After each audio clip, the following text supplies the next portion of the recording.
États-Unis, France, Angleterre, Émirats, Arabes Unis, Inde, Brésil, Nabino Bendien, Albanie, Irlande, 10 pays. Bango balobi ke biso tokoki kosomba minduki te po to sauver ba vie ya bandeko na biso o baza na este oyo M23 ezoboma o Kagame azoboma. Si j'étais pembe na mokonzi mboka nga kende rencontre ya Luanda te. Une diplomatie sans armes, c'est de la musique sans instrument. Balakisi noir sur blanc ke balingi makile tangaka pona ba coltan na ba minere na biso. Ki camarade disko ezani. Wana ekomo babengi esclavagisme mental. Mutu azobomo yozo bimise neti mutu malamu babenga ngo esclavagisme mental. Eza soni mingi pour un pays qui se dit majeur. Oyo aza na âge ya 62 ans. Que bakonzi nango soki babeli bakendaka ko se traiter à l'étranger. J'ai félicité Maman Olive pour l'initiative wana. Lokole esalami na Gombe toko souhaiter esalama pe na Moamba, esalama pe na Funa, na ba coin oyo eza ya ba petit peuple. Participation na ngai na activité wana n'est pas un pont, il y a adhésion na PPRD. Soka continuer à bajara initiative à bongo, je ne trouve pas eloko ko empêcher nga na participer pour na ko encourager ya osala ngo sur plus na ba province. Les a leçons à tirer, c'est avec beaucoup de regrets que matinée politique Oyo Augustin Kabuya a comme animateur justification. Il se justifie toujours. Il est saint, il est parfait. Augustin Kabuya c'est un homme d'amour. Or que Moutou a mis ça la carrément bilan te. Ati kande batu ba salele bilan. Augustin Kabuya tika ba justification. Augustin Kabuya pourquoi degré ya mutema oyo yo komi nango wana et outil wapi. Pour ceux qui savent combattre ma belle que Augustin Kabuya au lieu bima na porte to au continue absolu au bima kana fenêtre.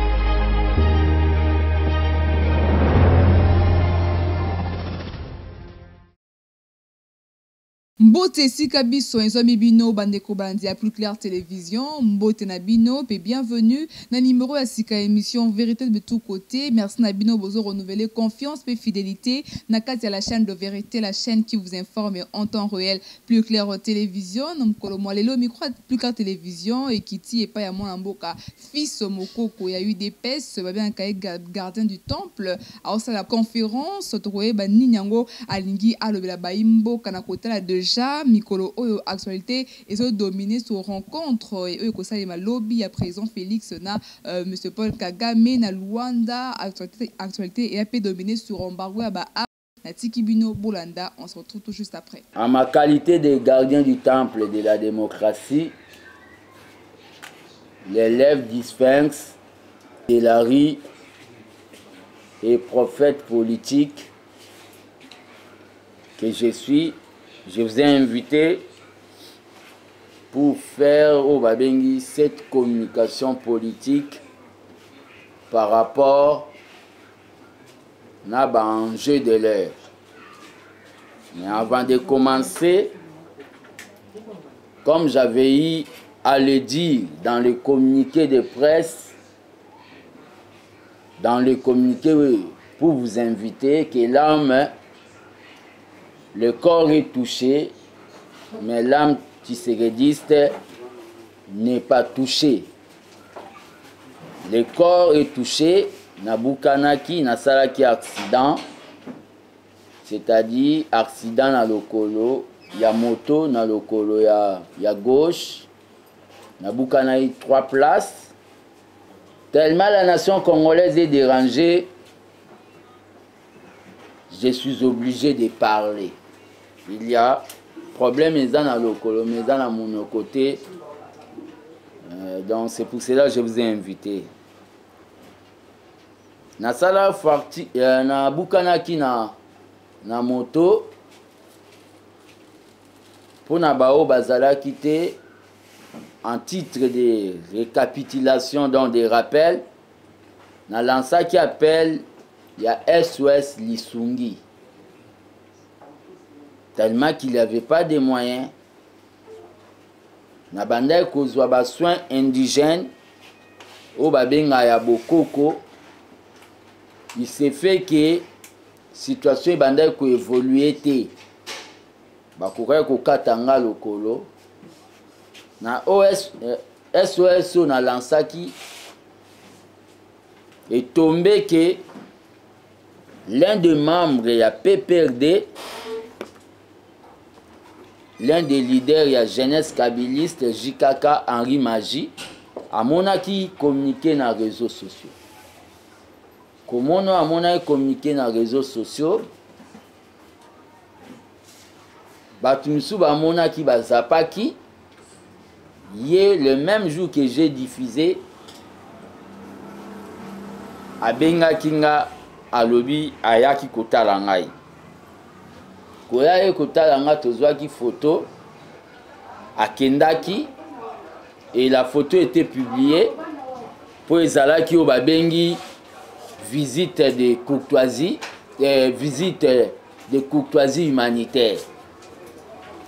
Kokendaki vers 20h ayo kobenga nga alobi azo solola na Maman Olive Lembe Kabila pour bazwanga en charge pour ndenga moneli eta ya lokolo bako kata yango.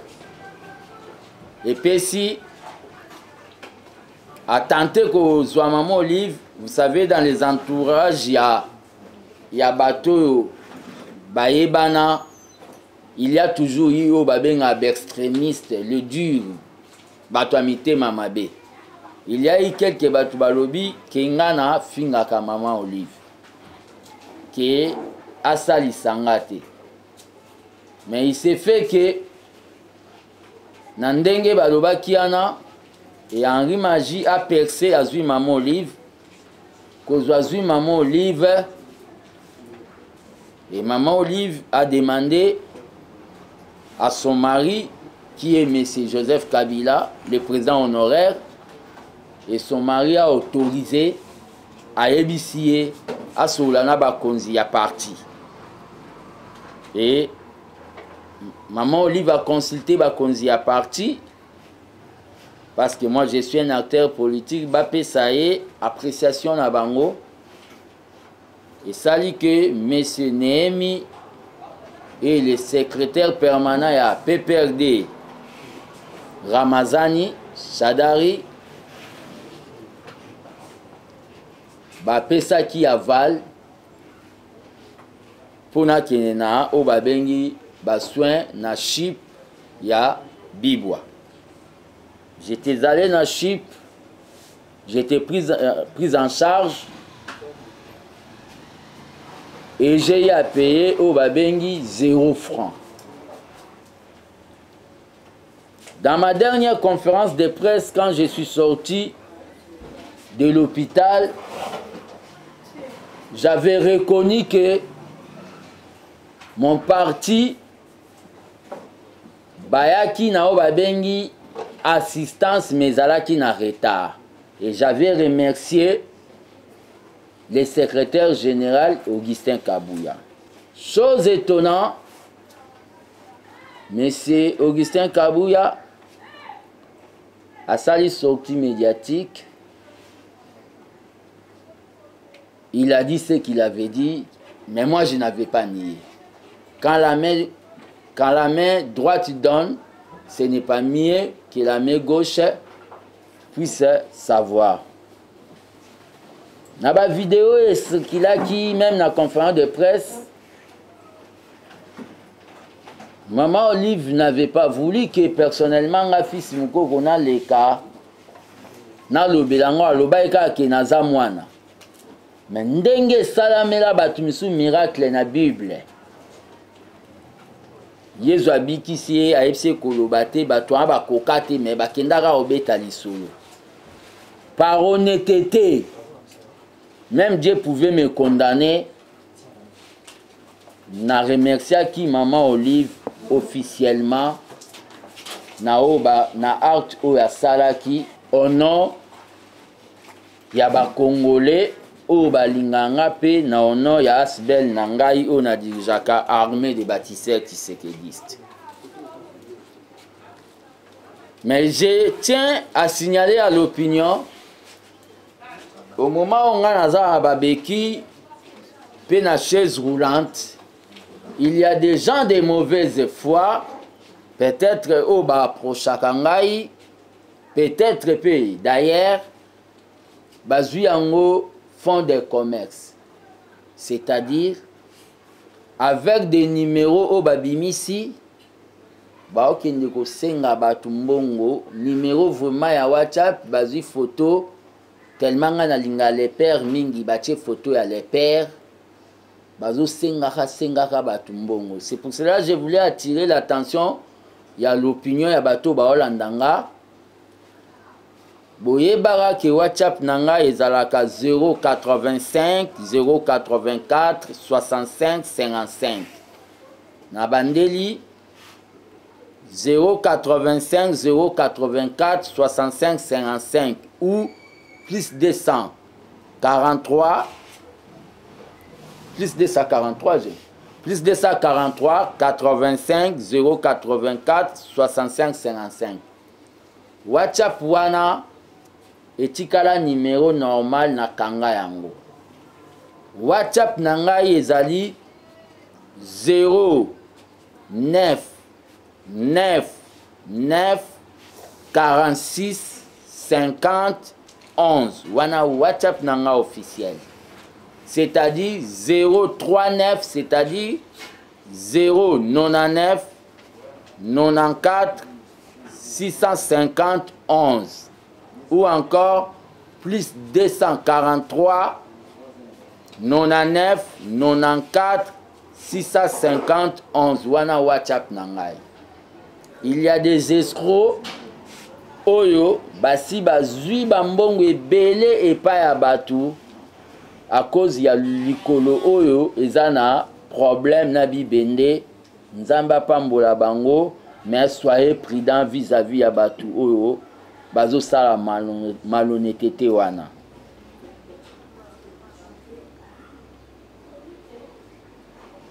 Nabimi hôpital, c'est tombé le 30 juin. Madame Olive a invité d'autres malades à l'hôpital, comme moi aussi je suis patient à CHIP, où il y a centre hospitalier, initiative plus, na inauguration, lancement à CHIP Gombe. Na monaki ke ekozana ngo lisumu te parce que inauguration wana ezalaki oyo nakoloba activité politique te, eza activité oyo nakoloba socio-humanitaire pona kosunga ba Congolais.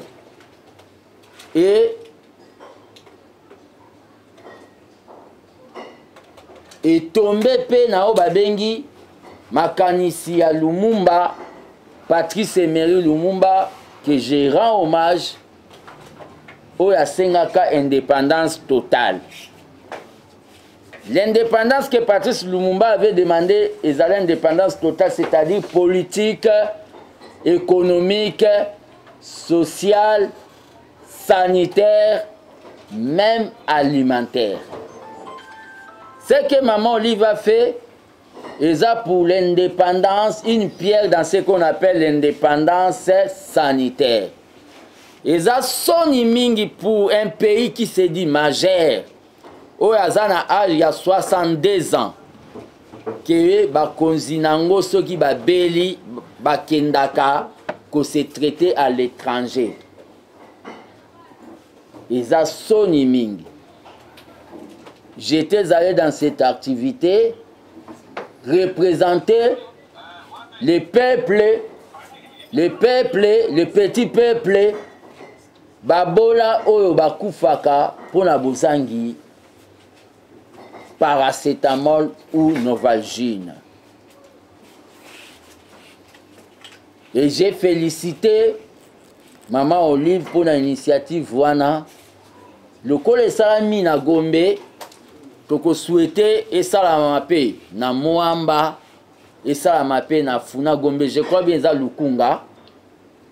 Le kole za de ana Changu, toko souhaité et salama moko na Moamba mais na quartier où ba bengi vuma banlieue net ba ki Saint Sukuna na Bambanzalemba et salama pe na Funa na ba coin où eza ya ba petit peuple. J'étais là-bas na inauguration wana ya Maman Olive. Je voulais signaler à l'opinion participation na ngai na activité wana n'est pas un pont, il y a adhésion na PPRD. C'est-à-dire je reste et je suis dans l'UDPS avec l'armée des bâtisseurs tshisekedistes qui est un mouvement politico-social au sein de l'UDPS tshisekediste. Otozo Benga, dans cette occasion, ba combattants non fanatiques, ba combattants au bazana idéal, il y a les pères, c'est-à-dire le peuple d'abord. Ça, c'était aux mis au point à Sali par rapport à Makambouya, Maman Olive. En rapport avec la libération, il y a M. Vital Kamere, ex-directeur et cabinet. Il y a chef de l'État. Il y a eu des gens qui ont accusé la justice congolaise de 2 poids, 2 mesures, que la justice est politisée. Tant que prophète politique, TV za radio te, quand j'étais na Kendaka co-assisté na parquet à 4e mairie. Ceux qui battent bazan la bonne mémoire, ba propos nange zalaki vis-à-vis à bandeko ya INC qui bozala agité te. Vis-à-vis à bandeko ya UDPS bozala pe ba juge te totika justice sala musana ngo. J'étais au centre. J'avais dit aux gens que ba fongo la porte tête na benemi ya division ya oba bengi cash plateforme oyo ememaki biso UDPS na pouvoir. Les alaga na parquet bozanango na ba chaîne na bino. Aujourd'hui M. Kamere est libéré par la justice acquittée. Batoubaza comme koloba que la justice est politisée. Aujourd'hui encore, hier, l'herbe condamné qui est, c'était acharnement. Le loba comme koloba la justice est politisée. Mais batouba bosani que Mbemba, Jean-Pierre Mbemba, Laurent Gwargo, bazwaka acquittement après beaucoup des années na CPI pe mokili CP laka. Donc acquittement ya Laurent Gwargo na Jean-Pierre Mbemba ndebo CP laki. Ya Kamere la justice et sali péché et commis au babengi politisé. Tous alors au babengi honnête. Tokei na au babengi na niveau ya étranger. Acquittement ya Kevin Striland na États-Unis après 43 ans. Wana eza acquittement. Mais il y a Kamere déjà politisé. La position de l'armée des bâtisseurs tshisekidistes. Ils ont eu sa opinion. Si le président trouve que nous pouvons atterrir en 2023 avec M. Kamere comme Premier ministre, nous allons toujours, parce que le président Yendazan a le pouvoir de nommer ou de révoquer, nous n'avons rien à dire au président et nous n'avons pas de leçons à lui dire. Wana eza par rapport à la situation où il y a une polémique na makambuya au babengi Kamere. Avant d'aller dans babengi santé à partir de l'UDPS, nazo lingana lobelana nous eloko ezo déranger tous les Congomans. C'est-à-dire décision du Conseil de sécurité. Ici je parle comme combattant de la liberté, Seigneur de la rue, Amatarakou Fanzoulou, qui veut dire l'homme qui est prêt pour les sacrifices. La communauté internationale. Les politiciens congolais aujourd'hui bouche bée silence absolu devant la décision inhumaine. Il y a Conseil de sécurité, ONU, au MONUSCO, bilan nango eza négatif, tina nango tozo mona lisusu awa na Congo te. Ce sont des coopérants, c'est de la babengi distraction pire. Je parle comme gardien du temple, l'élève du Sphinx. Bilan négatif pendant beaucoup d'années. La MONUSCO. Pour nga MONUSCO, il fait kende. Conseil de sécurité. La France. 10 pays à des occidentaux. Oh, pour na Ukraine, bango tout bazo kota ba réunion bazo tiana bambongo. Pour Poutine, azolinga, asala, oh babengi, a récupéré intégralité du territoire. Il y a Union soviétique. Ndenge balinga ba balkaniser Est. Basa soki ba Tusiland na bango. Ndenge ba salaka na URSS. Poutine n'a pas tort. Cette communauté internationale pour l'Ukraine, oh bazwa qui est pour bâtir la base, va fragiliser URSS, la Russie. Bazo cotiser bambongo, mais la guerre il bandika lelo, mais il y a des milliers de morts. Communauté internationale. J'appelle aujourd'hui pour expliquer aux Congolais, na ba bengi langage facile. Pour ça, coopération multi-internationale, Mindele Bandombe.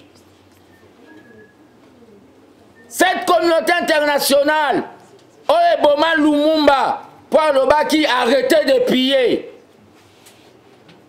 Cette communauté internationale, Oeboma Mouzé, pour le qui n'a non, nous sommes un État indépendant.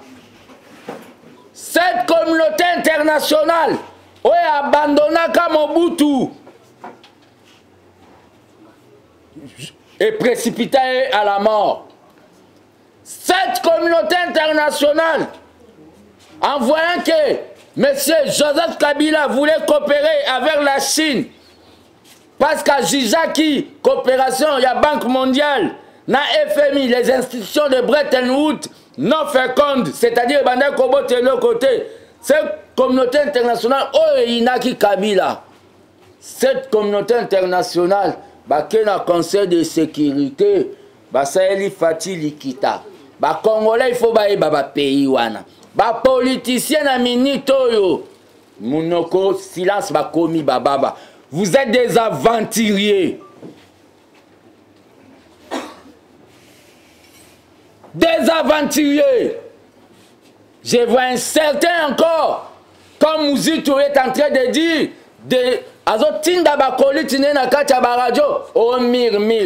quand on va construire la mire, bokoya koloba susu babimisi mbongo ebele des milliards mir bako bombarda ngo te parce que na sima Rwanda eza na bao babengi ba multi internationaux. La guerre de l'Est eza guerre ya minéraux ya coltan o bazo sala ba smartphone na ba tablette 10 pays ya mindele États-Unis, France, Angleterre, Émirats, Arabes Unis, Inde, Brésil, Nabino Bendien, Albanie, Irlande, 10 pays, nazo répété. États-Unis, France, Angleterre, Émirats Arabes Unis, Inde, Brésil, Albanie, Irlande.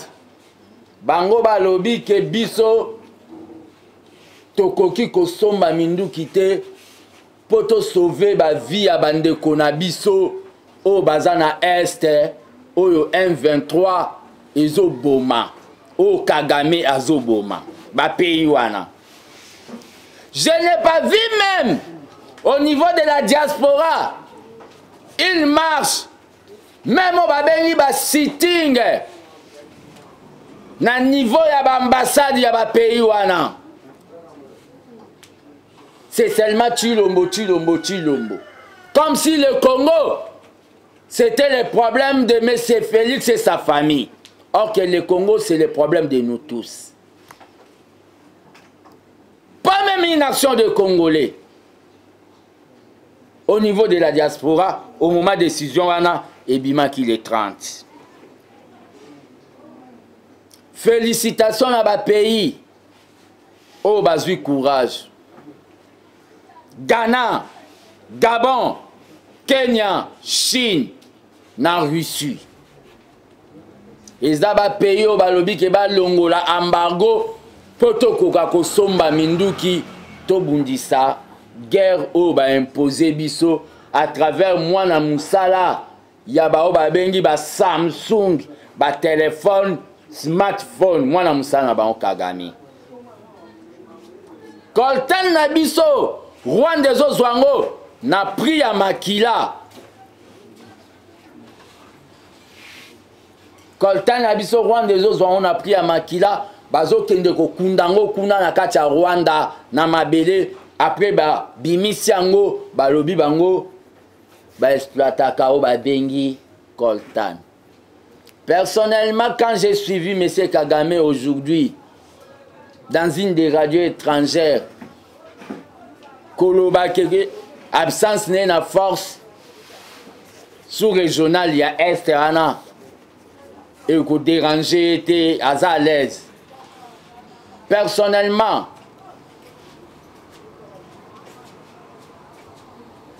si j'étais pembe na mokonza mboka alingaka kende o babengi rencontre ya Luanda te.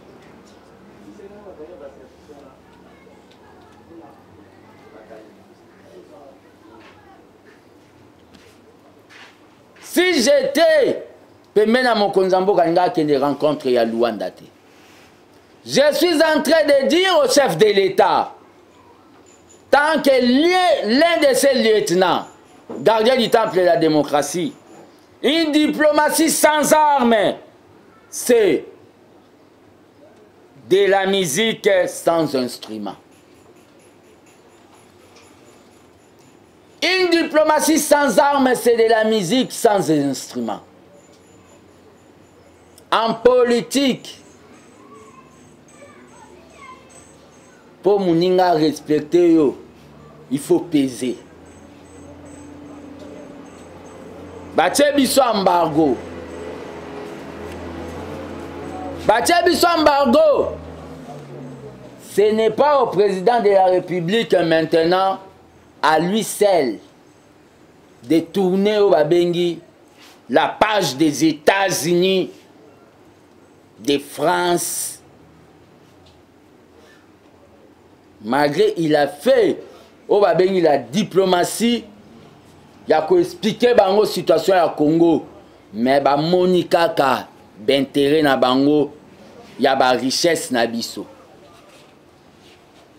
Même Monseigneur Ambongo a dit que le président de la République a fourni beaucoup d'efforts. Mais Batouana Balakisi que Makila, l'océan du sang ya Congolais, c'est rien par rapport à Koltano Bazoyibana Est. C'est à nous maintenant, comme Tshisekedi le Père avait dit, nous devons nous prendre en charge. Nous, le peuple souverain. Le peuple souverain doit se prendre en charge en sortant dans des rues de la République démocratique du Congo. Et je lance cet appel. Je lance un mot d'ordre. Naba Congolais, tout au Bakolandanga, place Bazali. Du nord, du sud, de l'est, de l'ouest et à l'est. Manifester pour soutenir la coopération du Congo et la Russie.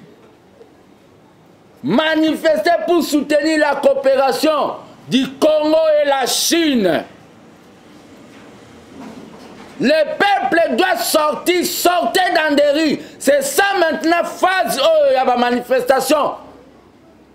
Je lance l'appel à tous les leaders, des vrais nationalistes, des mouvements sociaux réels, non des ambassades des États-Unis et de France. De sortir dans des rues là où vous êtes pour demander soutenir la coopération avec la Russie. Les Maliens l'ont fait. Les Burkinabés l'ont fait. Les peuples, vous devez soutenir maintenant que la politique du Congo, la diplomatie congolaise, tout ça, la partenariat en Russie. Pour tout défendre ma belle à Congo. Parce que toute diplomatie qu'on fera sans armes, c'est une musique sans instrument. Qu'advienne que pourra.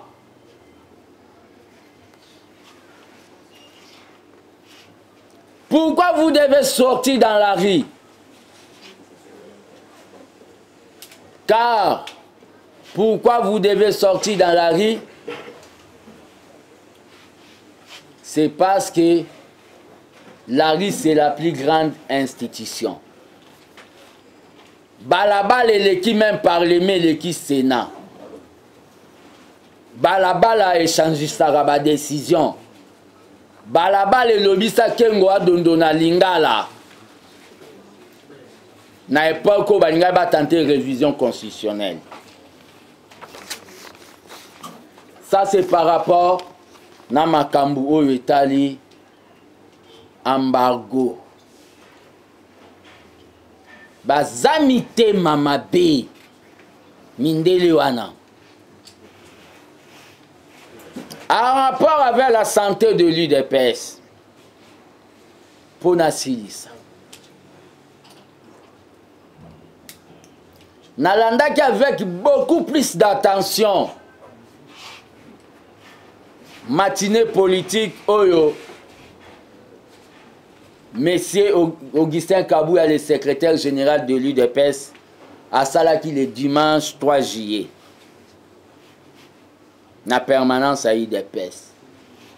Jugement nangai, na landaki yango du début à la fin, jugement nanga ezaboy. C'est avec beaucoup de regrets que matinée politique, Oyo Augustin Kabouya comme animateur, pe Oyo azalaka kaka comme animateur, ezaka ko babe une matinée politique de justification. Il se justifie toujours. Il est saint, il est parfait. Augustin Kabouya, c'est un homme d'amour. Dans la matinée politique.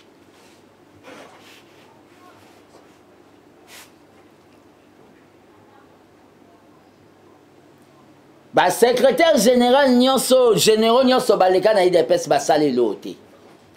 Augustin Kabouya yende le spécial. Yenda zo sala. Donc Moutanda, docteur Pongo ya liboso asale lote. Adrien Pongo asale lote, docteur Pongo. Alexis Moutanda asale lote. Rémi Massamba sale lote. Bruno Mavungu sale lote. Muntu oyo ye mo amimoni a soto bilan. Ami sali bilan qui yende danger yenda sali Augustin Kabuya. Ok mutu ami sala ka mo bilan te. Ati kande batu ba sale le bilan mais Augustin Kabuya a mis sale la bilan devant ba fanatique nae na kati ya ba bengi permanence quelques fanatiques ne aveuglés.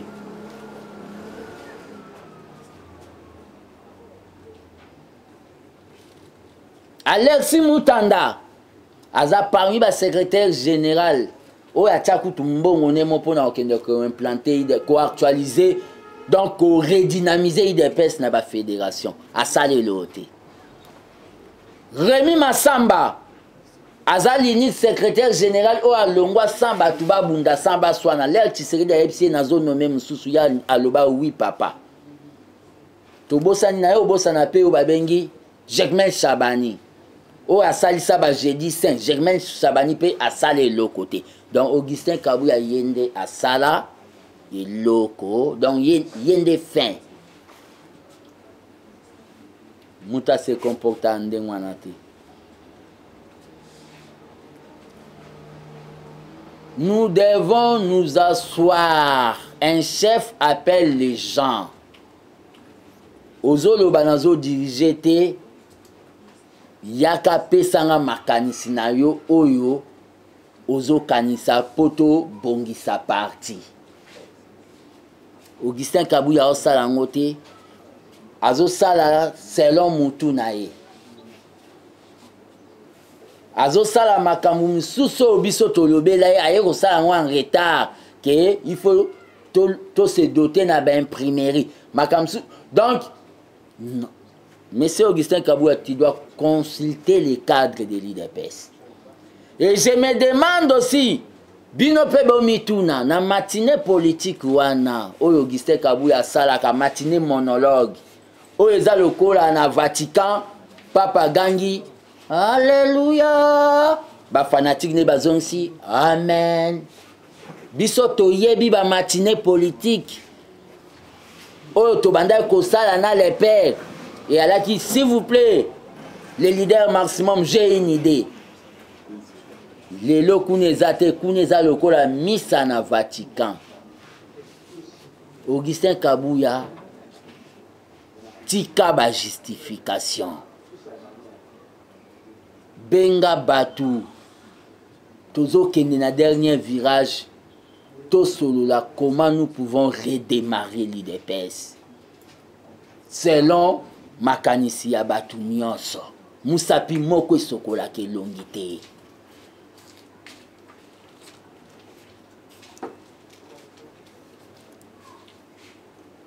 Ça ne sert à rien kibonga yo komi beta tolo. Ça ne sert à rien. Aujourd'hui la permanence de l'IDPS soko keyo kutango toujours fermé. Ce qui est ayende fongwami. Comme ça, comment autambola na IDPS na kati ya saki na ye. Tout est centralisé.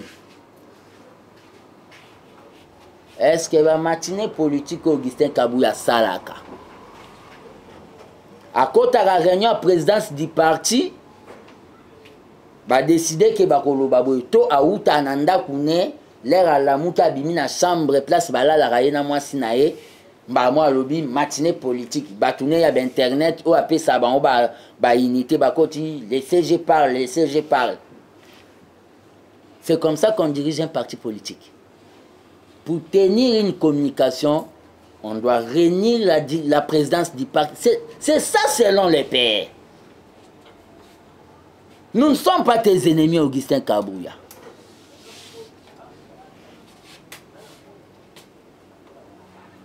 Nous voulons seulement sauver l'IDPS parce que Massou a l'IDPS et autres. Donc l'IDPS ne marche pas totalement comme un parti présidentiel, M. Augustin Kabuya. Les lobes combattants vont se plaindre pour votre information. Que M. Augustin Kabuya a yebisa na ba ministre nyonso ya IDPS. Mingi ya ba ministre ya IDPS. oyo aza na pouvoir sur bango même na balie na biso ke basunga ba combattant na ba cabinet atia neti ba servi de renseignement na ye so ba moni kaka combattant mo aye ko senga lisungi kuna ba bengi donc c'est tout un problème ministre aza na problème na bino pe ba ministre mutu moko Augustin Kabuya ko changer bino comportement na bino ya ko sunga ba combattant selon idéologie ya les pères o eza solidarisme ba combattant lelo misusu ba ministre bazwaka na kotanga ba komona ba ministre bazwaka bango en charge mona pona refutela bango ba loyer na idée que baza quand même ba jeune ba contribuer ki makasi nyonso ekatama soko zao ba bengi fanatique ya Augustin Kabuya te okozwa eloko te Augustin Kabuya pourquoi degré ya mutema oyo yo komi nango wana euti wapi chercher à rester à l'IDPS comme Moutanda. Chercher à rester à l'IDPS comme j'ai pas sorti par là, la fenêtre comme Kabundi. Pour ceux qui savent combattre ma belle que Augustin Kabuya, au lieu bima na porte, au continue l'abso, au bima na fenêtre. Bisika okende, et gozala, au balobi, il y a 1 jour, 2 jours, 3 jours, au lembanayo. Ça, c'est en rapport avec Augustin Kabuya. En rapport avec l'arrestation des parlementaires debout, interdiction à Parlement debout. Bakoki kozwa infraction, président ya Parlement debout, moko salaki, bambango na o babengi, ba Parlement debout nyon sauté. Ça, je le dis et je le réitère. Mutu moko asali mabe bo interdire bo sali nde o babengaka bouclage na ba parlement debout eza neti bo sali bouclage. C'est pour cela que je suis en train de dire aux parlementaires debout de ne pas accepter mesure wana eza mesure moko boyo unilatérale et antidémocratique. On ne peut pas interdire aux gens le droit de penser. On ne peut pas aussi amener des gens directement à Makala, à la prison centrale, sans être jugés. Naba président du Parlement debout, oh ba finganga, baza emprisonné. Na minute je demande libération na bango. Kobandana Gilles Moniere. Pati Tumba libération na ye. Parlement debout ezali oyo eloko Tshisekedi le père a créé ka innovation na lutte pour la démocratie. Oh ba Joseph Olengankoy babanda ko tambola na o ba bengi voiture décapotable ko sala réarmement moral pendant tous les jours. Boko ko ya ko bomango te messieurs à Selo. C'est une décision antidémocratique.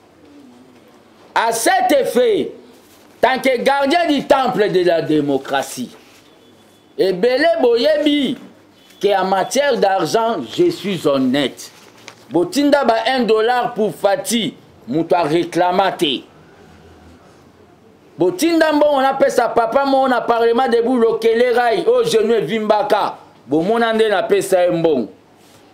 Botinda bon on appelle ça combattant mon handicapé na parlement debout ya président Neville. Ba image eza na ba réseaux sociaux. Na époque à Tshisekedi le père. Eza makambo Augustin Kabuya babosana. Nazo lancé à ce moment où babengi chaîne de solidarité na ba parlementaire debout nyonso bazali arrêté. Poto e bandeni ko soutenir bango, poto maintenir moral na bango na ba prison. Le Parlement debout, c'est partout dans le Congo, même à l'Équateur, partout dans le Goma, même dans le Congo profond. Il y a des gens qui sont arrêtés. Nazo lancé une chaîne de solidarité, c'est-à-dire Oyozanango, otindi na numéro nanga oyo ekokomela bango pe nazobenga baprésident baparlement debout oyo bakoti na clandestinité na kobombana baya po tomettre oyo babengi comité de gestion ya assistance ya bato po to assistaka bagile bato bakangi bango po baboyaki kikabuyiste po to assistaka bato nyonso bakangi chaîne ya solidarité wana na numéro nanga 039 0999 46 50 11 wana eza Airtel man ekokomela bango nabengi baprésident parlement debout boya po to gérer yango wana eza Airtel man 0999 46 50 11 Orange Money eza 085 084 65 55 Orange Money eza 085 084 65 55 kotika bango na kasho bongo. Moi je me rappelle le 22 mai na entrée à Afdel Ekota le 17 mai. Le 22 mai, quand nous avons dit non à Mouzé, Mouza Kanga Abisso. Là, j'étais trop jeune. Basale l'Arabisso, chaîne ya solidarité. Depuis Nakotala Kacho, avec mon vieux Raymond Kaungu, que j'ai sali. Oyazalaka, secrétaire général, secrétaire national chargé du mouvement des jeunes. Politique des jeunes et l'élu, Zalaka mouvement des jeunes. A comment appeler secrétaire général adjoint. Tokota kana bango kaso mais ya zwaka réinstallation en Norvège. Totikala kolia biloko uta na ndako na biso te. Nyonso ebanda kolambama et pas maman Marthe. Muta banda ko akotikela biso ezalaki national Vovo Bolongo. C'est-à-dire biso ba combattant le président du parlement debout avec les femmes de détenus. Nous pouvons nous organiser maintenant pour assister au Babengi, aux combattants Nabiso, au Bakangi pour fragiliser l'IDPS. Le Parlement debout, l'essence de l'IDPS, c'est à cet instant, au que na dernier virage, nde bozoya kolingabo kangango, au kindokite, au eza kindoki makas. C'est pour cela que je vous avais appelé pour faire la communication. Maintenant, on connaît nos ennemis. La France, les États-Unis, ainsi de suite. Une diplomatie sans armes est une musique sans instrument. Le peuple doit se mettre debout. Nous devons lancer les actions de rue pour amener le gouvernement à coopérer avec la Russie et la Chine. Que vive l'armée de bâtisseurs tisséguédistes, que vive le Parlement debout, que vive la République démocratique du Congo, un et indivisible. Je dis, je vous remercie. Visite nanga na activité à Maman Olive, communicateur ya PPRD, communicateur ya PPRD, bazolobela ngondengo lobi. Bakolobelango parce que les actualités. Les actualités, dans quel sens?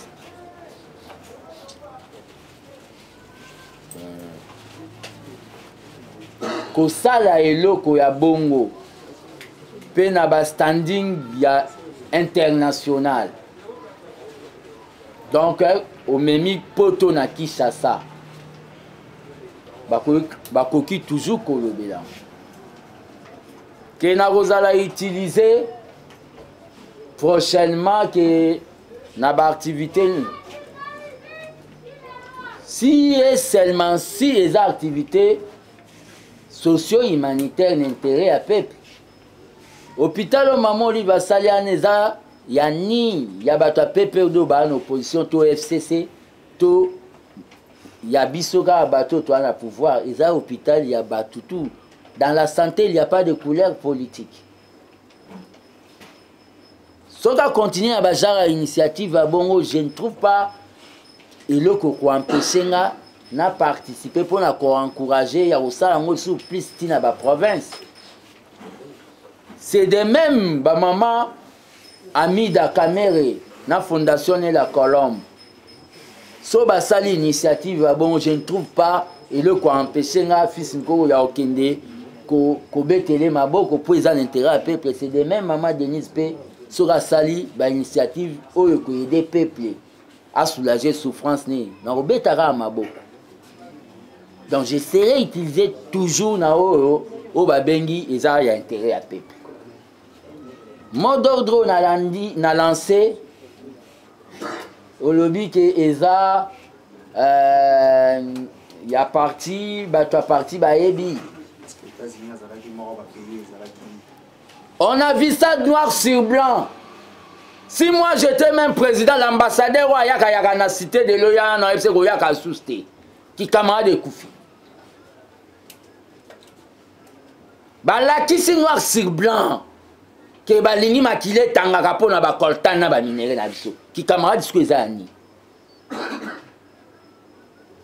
Wane comme ba bengi esclavagisme mental. Mutu azo bomo yozo bimise net mutu malamu ba benga ngo esclavagisme mental.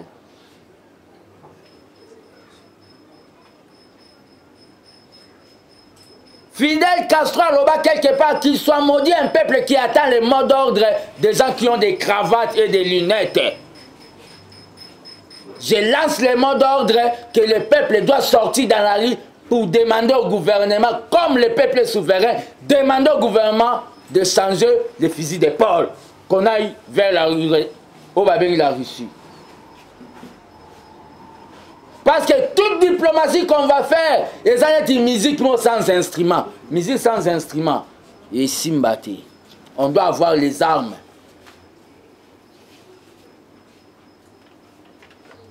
Pebami, c'est boti kabiso na ba makamnamno hein. Tout le monde a fait place au bokepe sambongo abo ba bo pesa na mamba est tout le monde ango.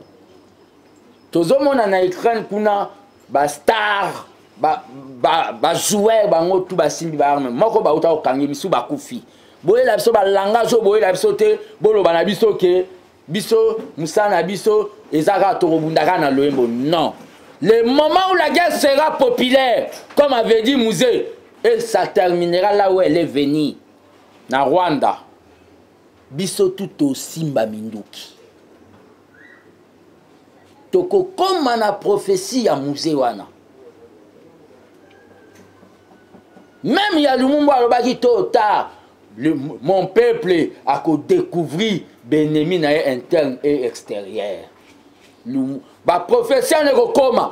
Je dois vous le dire, vous les Occidentaux. Vous allez tirer des conséquences de ce que vous faites à notre peuple. Avec ce que vous avez fait au niveau de votre conseil de sécurité là-bas. Vous avez tué Mouzé. Vous avez tué Lumumba. Parce qu'il avait dit, vous avez précipité Mobutu à la mort. Vous étiez contre Kabila quand il voulait revisiter le contrat minier.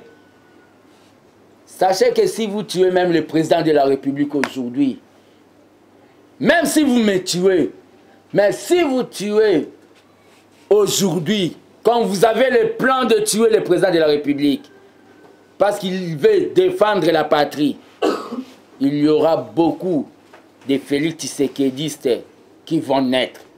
Comme il y en a eu avec Lumumba, beaucoup de Lumumbistes. Et nous, à l'IDPS, nous faisons l'autocritique.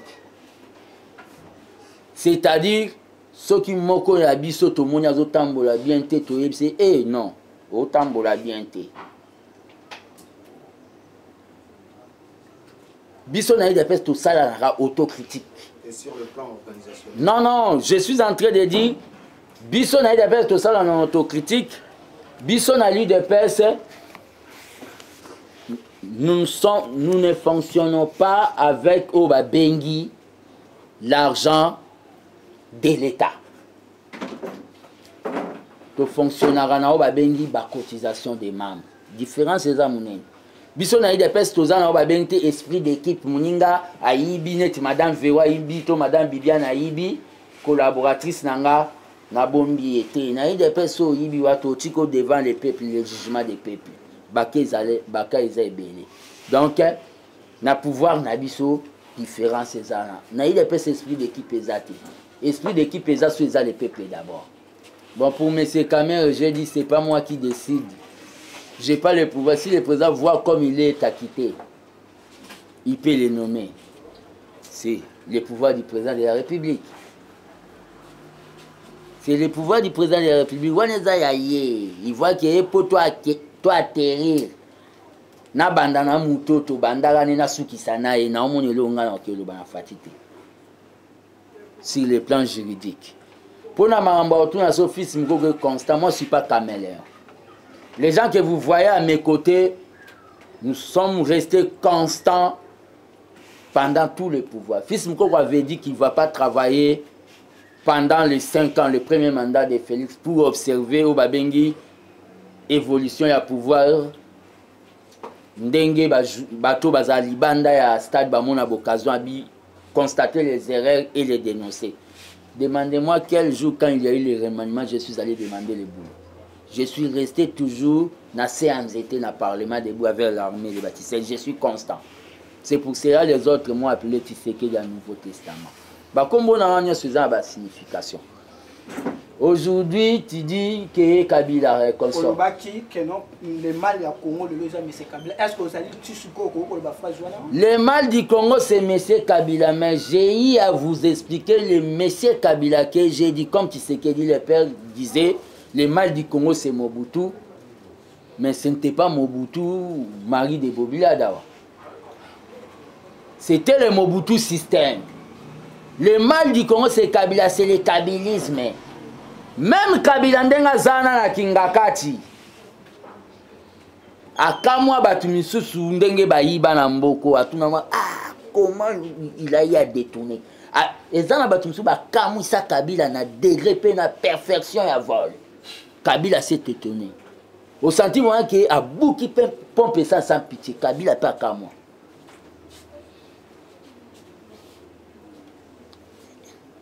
Changement hein. Il y a des gens, on a taxé ça, nous on nous appelle des Tshisekedistes. Mais je ne suis pas fils de Tshisekedi biologique, je suis son fils politique. Le kabilisme qu'on dit Kabila, quand on cite Kabila, on ne cite pas Kabila, Mobile à Maman livre. Les systèmes là, où il va se prendre Yémoropé Kabila, le non, c'est pas possible. Il a eu même à le dire que je manque des gens. J'ai manqué des gens pour travailler avec eux. Il a eu à le dire. Donc, changement, moi, je suis les mêmes. Qu'il y a, c'est quoi, comme on a Henri Magie Pembe Nangaï. J'ai dit que Augustin Kabouya m'avait assisté, mais en retard. Bah, exigeant na mutu ko ya otala mutu na mbet hôpital te. Ezala volontaire.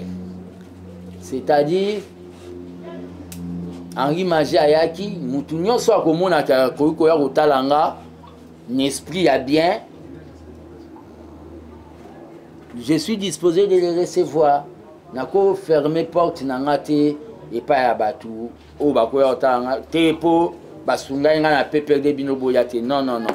Mais loko yo, maman Olive asali biso armée des bâtisseurs na ba messe patriotique na biso tolobe la rango to proposa ke loko mo tolobaka ba créer ba bengi polyclinique ou to pesa ki combo de 13 parlementaires au moyennant $2 muto akoyi kozwa soin mukola kobela. Supposons dans la ville de Kinshasa où il y a 15 millions d'habitants, il dépasse 4 millions de membres. Chaque mois, membre et mon soit ça $1. Hôpital polyclinique de 13 parlementaires, il y a 3 millions de dollars. Na pesa idéwana. To pesa idéwana. L'air to siège pas qui va ça va saler la montée. Les abalés sont attirés. Donc, je ne vois pas de polémique à crier. Deuxième mandat à Fati. Ce qui c'est par le travail que nous sommes en train de faire. C'est-à-dire, ils ont un travail au Bissona. Je parle ici au nom de l'armée des bâtisseurs. Toko Sala Poto, toi arrivé que Fatia soit deuxième mandat. C'est pour cela que je profite de cette occasion pour lancer l'appel à tous les mouvements fatistes et tshisekédistes que bientôt, Totika Kibonga Yoyo, votre humble frère, dans le cadre de l'armée des bâtisseurs tshisekédistes, pour lancer colloque ou bien conférence des tshisekédistes avec comme thème comment donner à Fati deuxième mandat, comment gagner Fati D.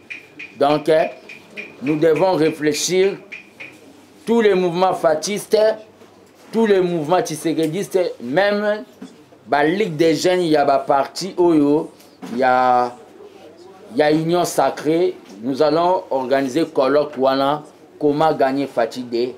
Dans le cadre de Yakubanda, pour réfléchir comment nous pouvons remporter les élections en 2023, c'est terminé. Il y a des parlementaires debout qui sont arrêtés. Je ne peux pas commencer à citer cas par cas.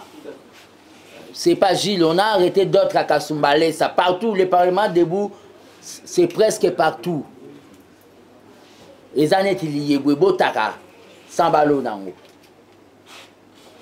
a d'autres qui sont arrêtés parce que Bazar n'a même opinion à M. Kabouyaté. Il y a d'autres qui sont arrêtés comme ça. J'ai dit de manière globale. Par rapport au lobby, question... Accord à Kenya, je suis d'accord que Rwanda a Zalaté, même Burundi.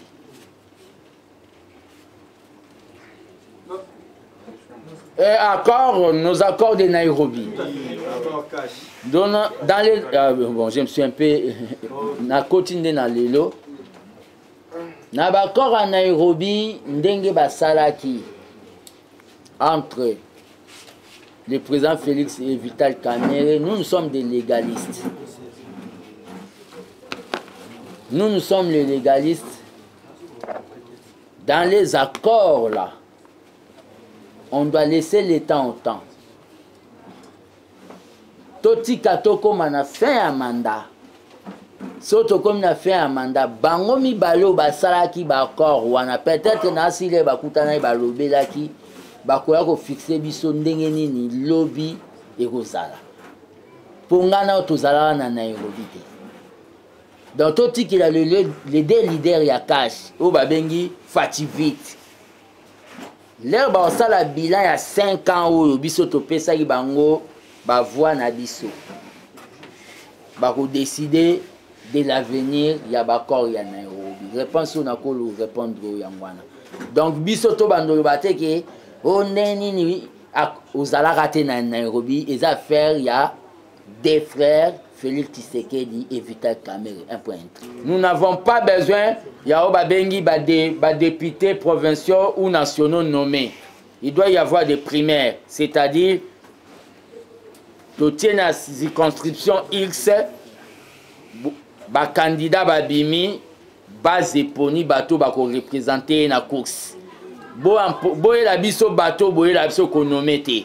C'est-à-dire il doit y avoir des primaires, c'est-à-dire l'élection il fait ça à l'interne pour na la choix ya bateau ba okende na bagarre à l'élection. Waneza position ya obabengi armée des bâtisseurs tshisekédistes. Voilà, nous sommes de retour sur la chaîne de vérité, la chaîne qui vous informe en temps réel, Plus Clair Télévision. Bosi Kolandamo Amboka, fils Mokoko, na point de presse naé à Sali, à Lobeli Bongo, rencontre ya président Félix Tshisekedi, na Paul Kagame, à Biselon Yé, à Boï, rencontre Wana et Salamana Luanda, n'engali prévu, à Lobeli Pe Otali Bongo, embargo à décision du Conseil de sécurité est vraiment contre la hypocrisie. Il y a des pays où il y a des longo, mais en réalité, les Arabes à Talisipé, Baimbo, Kalolenge, Maman Olive, Asunga qui est, Albete, Azali, Moko, PPRDT, Azali Karamoko, EDPS, à Talisi reconnaissance, n'a pas ya Maman Olive, n'a soutien, Oyo, Amimila qui est pour Akoman Bon Santé, à Komi Bongo, à l'Obélipe Augustin Kabouya, à Tikaropanta, UDPS, à Sangisa, UDPS, parce que UDPS et qui est na kufa ba propos ya fils mokoko to comme na suka émission vérité de tout côté am kolomolelo. Merci na bino botaki ebele ya koanda biso sur Plus Clair Télévision. Merci à la grande équipe technique qui nous accompagne pour vous informer en temps réel et surtout bon la vérité. Merci à Pavola Yom na sima caméra. Merci au Cordo Mafouikou. Merci à Joël Gonago chasseur d'images, sans oublier DG Joël Kombe. C'était votre journaliste Judith Camon à la présentation. Botika Malamu. Tokutani à la prochaine. Au revoir.